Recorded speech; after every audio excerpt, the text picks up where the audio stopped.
উফ, দাঁড়াইলের কি স্টাইল ভাবে, মনে হইতেছে 16 বছর যুবতী। আমার তো আর দৌড় সইতেছে না রে। ভাবি, আমি জানি আপনার গরম বেশি ধরছে, এই জন্য বাইরে এসে খাড়া হয়েছেন। চলেন যাই ভিতরে, আপনার ঠান্ডা দিতেছি। হুম। ভাবি, কাকা তো গেছিলেন না? হুম। ভাবি, আচ্ছা ভাবি, খালি হইতেছেন। আচ্ছা, আপনার শরীরে তো হক থক তো কে? আর এই যে আপনার কাকাতে বিয়ে হয় বুঝছেন, এই কামে কামে তো শরীর এত তো শক্ত হয়ে গেছে। ভাবি, আমার যদি আপনার বিয়ে হয়নি, আপনার ডাইরেক্ট ফিরে যেতে মানে। হুম। ভাবি, নন আমার আর সহ্য হইতেছে না, তাড়াতাড়ি ভিতরে চলেন ভাবি, আসেন। लेकिन एक सेकंड।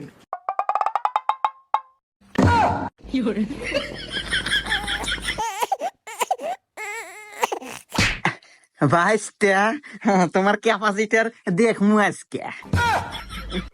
কাকা, কি করেন না? আমি তো ক্যাপাসিটার নিয়ে আসি না।